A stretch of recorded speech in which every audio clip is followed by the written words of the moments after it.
On something that is out of control, and it needs to stop, and stop right now. It's happening every day, nearly everywhere you look. I've seen it happen in the car right next to me, and it is killing people. And almost everyone is guilty of doing it. So don't try and act like I'm not talking to you, because chances are you do it too. I'm going to tell you what it is when we come back.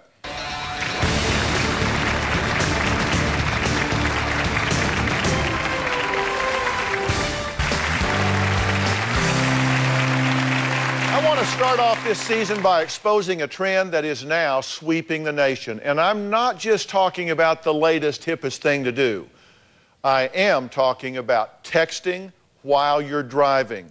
Take a look at how this behavior has resulted in severe, severe consequences. Police released a report on the crash that killed 5 teenage girls. The phone belonging to the driver received a text message just seconds before the accident.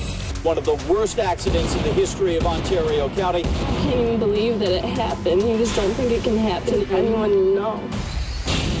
Patrick was driving. He had his cell phone in his hand, text messaging. The shatter of glass and the thud on the roof. The 17-year-old says he'll never forget the man he killed. Now, the young man you just saw, Patrick, killed an innocent man while texting and driving, and is still living with the guilt. It will be with him the rest of his life. We're going to sit down and speak with him later. But first, we'll meet a 17-year-old who averages 5,000 text messages a month and insists that she can text while driving a stick-shift car. She even feels the tragic death of the 5 cheerleaders from texting and driving happened because, quote, they were not good texters. My daughter Chelsea is absolutely addicted to texting and driving. I got my driver's license 4 months ago. I text all the time. From the minute I walk out the door, I'm completely on the phone texting. I would say in a month I probably send about 5,000, if not over that a month. Every time Chelsea pulls out of the driveway, my spine just tenses up. I don't feel afraid that I'm going to get into a car accident while texting because I feel like I'm a good enough texter. The accident happened on June 26th. Text messages went to and from the cell phone of the girl who was driving just minutes before the crash into a tractor trailer. The 5 cheerleaders that died, I think died because they weren't great texters. I feel bad, but I don't think that they should have been doing it. A good texter must be able to text with one hand, one finger. They have to be able to text in under 30 seconds with T9 word and without looking at the phone. T9 word is a fast way of putting the words or the sentences that you need into your phone. The words are all preset, so you know what's going to come up. I drive a stick shift, so I have one hand on the wheel and one hand on the shifter, and I have the phone in my hand that's on the shift, but I'm able to text at the same time. Since I've gotten my driver's license, I've had 3 accidents due to texting. I did get pulled over for going 80 in a 55-mile-per-hour zone. I didn't realize that there was a speed change. Short of taking it away from her, I don't know how to stop her from actually doing it. I say, oh, Mom, you know I don't use the phone in the car. I expect to get a phone call and find that she's been in a pretty serious accident because of her text messaging. I honestly don't think that there's anything that can make me stop texting and driving. Okay, so what do you think about that? You text all the time except during Greek. What's that? Oh, I don't text during my TV shows. I don't text. Okay, I text on commercials. Greek's a TV show? It is a TV show. Okay, Desperate Housewives, Grey's Anatomy, and One Tree Hill. Yep. Just, you're not even going to text, even though you can do it with one finger and not look. I'll text during commercials, but I don't want to be bothered during the actual show. Okay, you'll get in a 5,000-pound missile and go down the street, but you don't want to be distracted from Grey's Anatomy. Yeah. Okay, that makes sense. Okay. All right, you've taken her phone away. What'd she do? I have. The first time I took her phone away after she got it, she, physically got ill. And I remember reading an article about how kids are so addicted to their cell phones these days that they have actual symptoms of withdrawal, and she was sobbing uncontrollably and crawling across the floor begging me, "Mommy, please don't take my phone, please don't take my phone." And it just, a light bulb went on. It's this is sick. There's something seriously wrong that you can't let your phone go. Why not? Why do you have to have it? Well, because what if something important happens? Then I don't have my phone. I don't know what's going on. It's stressful not to have it. Do you have that little self-esteem that you have to feel that you're in the loop and Well, constantly it's not even that. plugged Like, in? what if I have to call my grandma, or like, what if I'm driving without my phone and something bad were to happen? Well, let's just look at some of your content that's so important for you to stay. Text from your friend Matt. Let's go cow tipping. For those of you not sophisticated, cow tipping is when you sneak up on a sleeping cow and push it over sideways. So, I mean, that's information you've got to have in the moment, right? Okay, from your friend Katie, it's really hard to brush your teeth with your left hand. Try it. Just random thoughts, huh? Your text to your friend Mike. I said, get up. Kelsey and I are going to George Webb's Diner. I'll alert the media. Come on, this is frivolous crap. If you're going 60 miles an hour, how far does a car go in a second? Far. Oh, that's right. You were Thanks for texting. math You were questions. texting in math. Math questions. You were texting in math about cow tipping, but I actually did the math, and it's 88 feet in a second. Okay, now, you see those folks standing up over there? From there all the way over to here is how far your car travels in 1 second. And you say you never look down more than 2 seconds. So it travels twice that far while you go 1, 2. Okay, you're driving. It's almost 2 1, blocks. 2. In that time, you move twice as far as the width of this stage. A lot can happen in there, right? Yeah, A lot has happened in there, actually. Isn't that true? that is true. You've had your driver's license how long? About 4 months. And you've hit a curb because you forgot to shift gears while you were texting and did $3,000 damage to the car. Not what you told me. I did do that. So revelations That's not the story from I Mom got. here? Yeah, Well, big good, time. because you're going to have some ammo here. Second, you nearly hit a person on the street with your little sister in the car because you were texting. Chelsea. But I stopped. Not but you stopped. It wasn't that close. It was. You received a $164 ticket for going 80 and a 55, and you were texting and didn't notice the change. You also drifted forward and hit a guardrail. Yeah.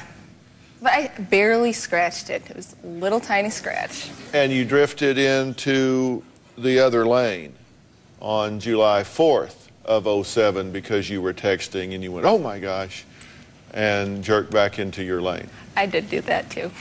Okay, all of this while you were texting. Yeah. I know I shouldn't, but like, it really is addicting to, like, you can't get a text message and not look at it. Why not? Because, like, if you get a text message, it might be important. It could be from you. You can if you don't have a phone. Now,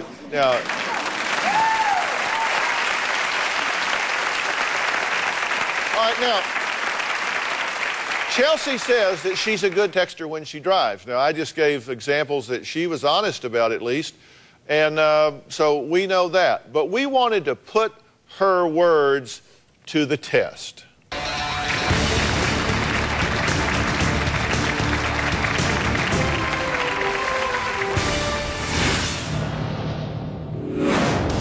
Stay in your lane.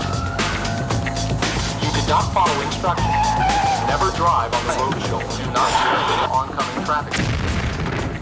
I don't think that's very fair. Chelsea believes that she has a right to text. My mom has threatened to take my phone away before, but most of the time it's just kind of more of a threat than an actual follow-through. I'm skilled enough at texting that I'm not a danger. If I do look down, it's only for a second. Somebody can slam on the brakes. That's it. It's all over. Today we're talking about the latest deadly trend. I'm talking about texting while driving. 17-year-old Chelsea says nothing will stop her from texting while driving because she, quote, knows how to do it right. Okay, now, as a parent, do you think her texting and driving is a foreseeable disaster? Yeah, absolutely. Okay, and do you as a parent have the ability to stop that? Well, I would hope that I would, but I think that's why we're here today, because, you know, short of taking her phone away from her, what am I supposed to do? I agree with you 100%, but however, children rely on those phones, and I think in today's society, as parents, we rely on those phones too to make sure that our kids are safe, to make sure that they've arrived where they needed to arrive. Okay, well, you said safe, so let's take a look at safe. I want to see the driving test. We gave you a driving test. Now, a recent Harris poll says 91% of Americans believe sending text messages while driving is as dangerous as driving after having a couple of drinks. So we asked Chelsea to get behind the wheel of a virtual driver interactive simulator just to see how safe a driver she really is. So how do you think you did? I honestly did horribly on that. I'll be honest about that. But what? The simulator is not like driving a real car. No, of course. You drove a real car into a curb, through a speed zone, hit a guardrail, and across the other lane. So it's not like a real car. Let's just take a look at the actual test. I'm going to take a driving test to see if I can text and drive. The simulator actually will pick up on mistakes while being distracted by whatever it is and take off points. I do think I'm going to pass this test.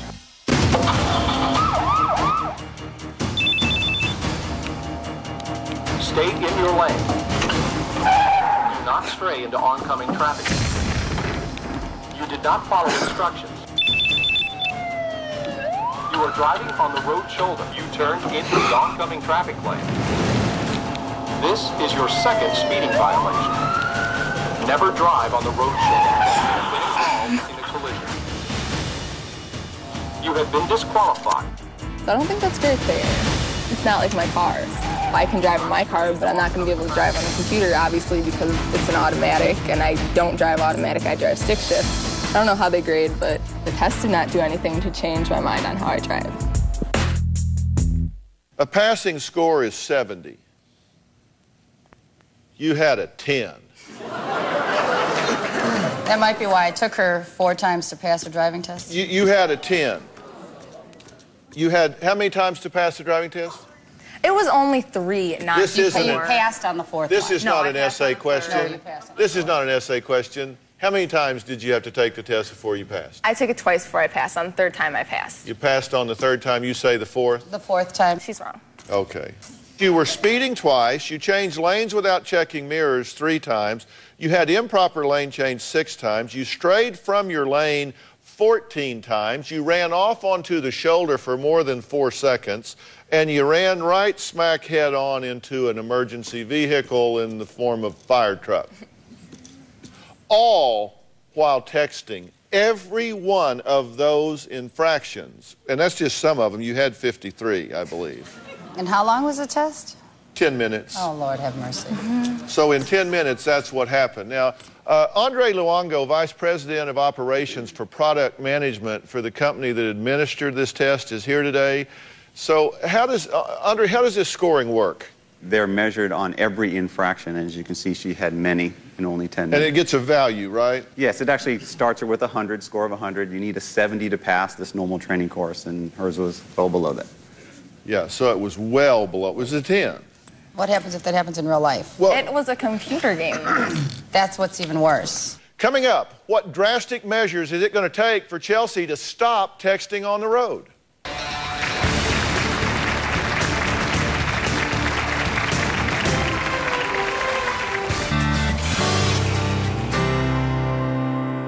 We're talking about a life-threatening trend that made headlines this summer, texting and driving among teens. 17-year-old Chelsea says she does not see how texting and driving is deadly, even after she nearly hit a person, ran into a guardrail and a curb.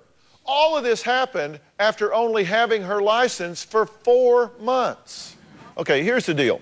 She doesn't have the ability to predict the consequences of her actions. That should be obvious to you. You may think you can, and you may think you need to be plugged in about whatever's happening at school and the latest gossip, but I'm driving on that street, my mother's driving on the streets, all of our families are driving on the streets, and we're not really concerned with you being plugged in on the current drive. And part of being mature enough to have the license is we're going to turn you loose in society, so you have to adhere to good public policy. You have to be concerned about everybody around you. I know you feel like you're in the principal's office right now. It's going to get worse because your turn is now. And I'm telling you, you absolutely do not have the right to turn this kid loose in a car if she continues to do what she's doing. And that means she can get in the floor. She can get in the floor and crawl on her hands and knees and cry and throw up and all of that. And you know what? She'll get over it. You need to get a package where you get a phone log with time so it can see text messages went out between 9:11 and 9:18, and at 9:14 she was driving to the store. The phone is gone, girl. Whatever you have to do, you have to do. She would be using smoke signals before I would give it back to her if she violates the rule. You owe that to her. Now, and I'm going to tell you why. I'll tell you what I'm going to do. I'm going to move you guys down to the audience, and coming up, we're going to talk to a 19-year-old teen who only stopped texting and driving after he killed somebody. Now, I'm wondering what he's going to say about how much he would have appreciated somebody giving him a wake-up call before he did it.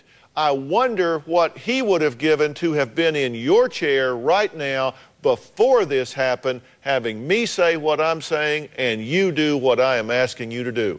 We're going to ask him that and let these two listen when we come back.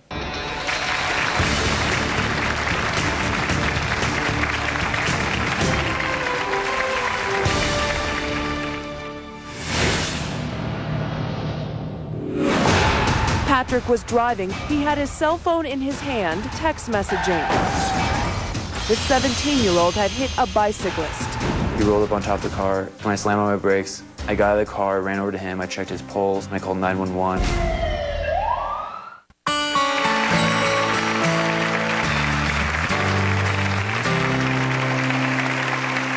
Today we're talking about texting while driving. Now this is a serious problem, and I want parents as well as teens to really pay attention to this. Patrick Sims was a 17-year-old teen who made the fatal mistake of text messaging a friend while he was driving. Patrick was driving. He had his cell phone in his hand, text messaging. He hit my windshield, the windshield broke. The 17-year-old had hit a bicyclist. The shatter of glass and the thud on the roof. He says he'll never forget the man he killed. The accident happened, it was about 1:30 in the afternoon. Me and my girlfriend drove to a video store, and on the way back, that's when I got the text message. And I was responding to it. She screams, and I look up from my phone, and all I saw was a bicyclist. He rolled up on top of the car. When I slammed on my brakes, I got out of the car, ran over to him, I checked his pulse on his neck and his wrist. He didn't have either. I called 911. When I received a phone call from Patrick, he said to me, "Mom, I hit a bicyclist and he might be dead." At that point, I was truly in shock. When I saw Patrick, he was crying and I was crying, and it was a really hard moment because I couldn't tell him everything was going to be okay. I got the news, they decided to pull him off of life support. That's when it sunk in. It all fell down on me. I really was just an emotional wreck. It was like we were living a nightmare. 2 weeks after the accident, the police charged me with careless driving resulting in death. His name was Jim Price. He was 63. He lived with his wife. He has 2 daughters. Patrick's first court date was a couple weeks after the accident. We arrived in the courtroom, and his wife and children and grandchild were there. I walked over to his wife, and I just told her how sorry I was for what happened, and she just took my hand and she forgave me. That was a huge weight lifted off my shoulders. Patrick Sims pleaded guilty to careless driving causing death. He'll spend his spring break in jail and have 300 hours of community service talking to teenagers, teaching them distractions while driving can kill. I was sentenced to 10 days in jail, 4 months house arrest, 4 years of probation, going out and talking to people. I think that was really good. But after community service was done, that's when it all started catching up with me. I just had a complete breakdown. He was hysterical. He just didn't want to go on living. They ended up diagnosing me with post-traumatic stress syndrome. Before this accident, I used to text and drive constantly. I always felt I was a very good driver, but obviously I was wrong. Well, first off, let me say to you, and I would say the same thing to Chelsea, who's now pouting in the first row and not talking to her mother. I don't think you have an evil bone in your body. I know about you, I don't think you would do anything in the world to hurt another person. This changed your life, did it not? Yeah, it really did. When I went through my sentencing, I was just wondering, because I could spend up to a year in jail because of this, and the Price family got up and said they would rather me speak about this accident than me sit in jail. And I really took that to heart, and I really thought about that. Do you realize what a courageous and monumental gift the forgiveness of the Price family is to you? Oh, most definitely. And they actually advocated for you in the court process, asking for leniency, true? Yes, they did. I didn't even know someone could be that compassionate. I was so shocked and surprised by that. That blew me away. What did it do to you when it sunk in that you had run over and killed someone? Like I said, that first day, it happened on Wednesday. That first day, I kind of just went home, and it was just like I was at home. Normally, I was still in shock, and it really hadn't sunken in. And then that Thanksgiving was pretty hard because I knew he was laying there in the hospital, and his family was with him, and they weren't around the table eating Thanksgiving dinner like I was, and I wasn't sure if they would ever get to share that again. And then that following day, Friday, is when they pulled him off life support. And that's when it went from I was just involved with a car accident because of texting to I just killed somebody because of texting. Can you tell her, in all honesty and candor, you don't want to be where I am? I can most definitely tell you that. You don't want to be where I am. This is the worst thing I've ever had to go through in my life. This is the hardest thing anybody can ever go through in their life. This is the hardest thing. Does this have any effect on you whatsoever? A little. Everyone in the audience is gasping, but it has an effect, and I get that it could happen to me, and I'm not naive enough to be like, oh, well, I know it's not going to happen to me. I get it, but at the same time, it's hard not to look at your phone. It is. Oh, then maybe you don't need to have a phone. Judy, what do you say to this mother here? Well, I would have to say that... she's on the other side of this at this point, in that she's pre-disaster, and you're post-disaster. Texting and driving is extremely selfish. It's immediate gratification.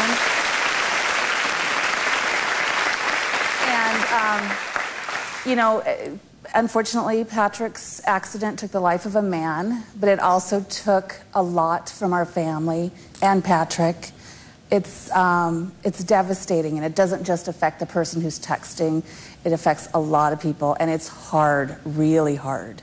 We'll be right back.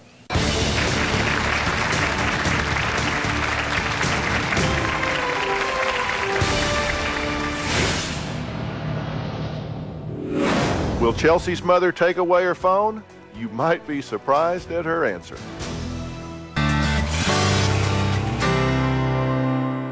Well, the thing that I feel strongly about in this regard is, and the family, by the way, sent a statement to the show that was very anti-texting, but very gracious about Patrick and his family, saying they've been impacted just as we were. And nobody implies any intent here. But Mom, the point is, if kids don't have the ability, the maturity, the foresight to predict the consequences of their actions, then we must protect them from themselves. And your job as a parent is to protect and move her forward. and she's telling you, I can't not look at my phone. I can't not do it. If I got it, I'm going to do it. And that means she cannot have a phone and drive a car.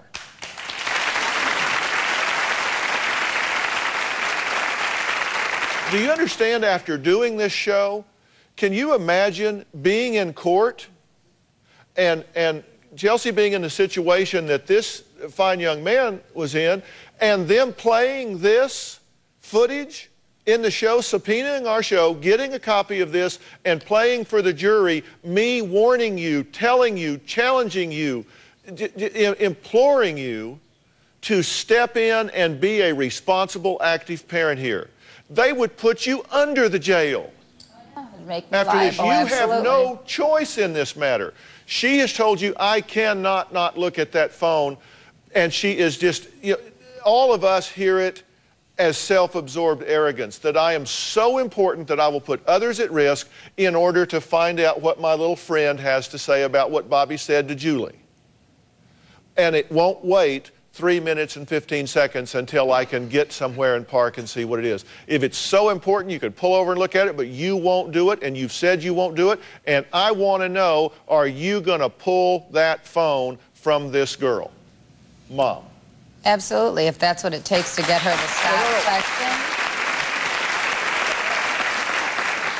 That was a run-on sentence. You said, absolutely. If that's what it takes. Right. I hear what you're saying, and again, a lot of this had just come to light, a lot of this information I was not aware of.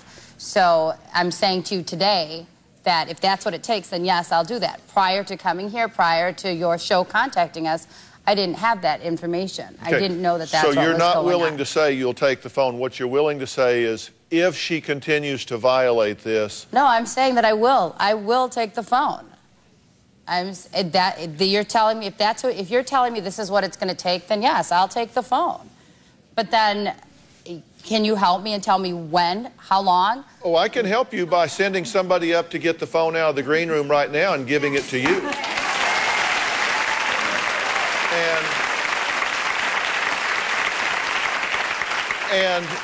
And then just simply not allowing her to have the phone unless and until she can make a serious commitment that you can verify that she's not looking at that phone while she's driving.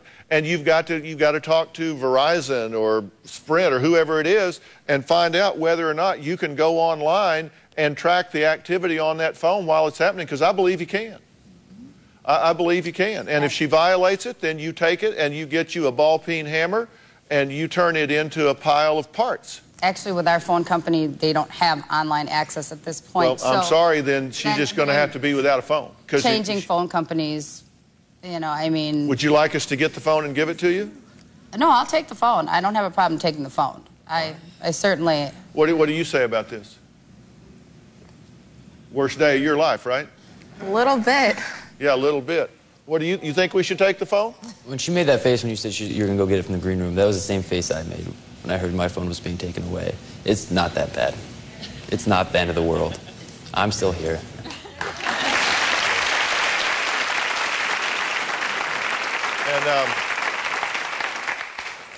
And if that's what it takes to save lives, like, between someone's life and your phone, which one are you going to choose? Like, someone's life, obviously, but it still sucks that your phone has to be taken away.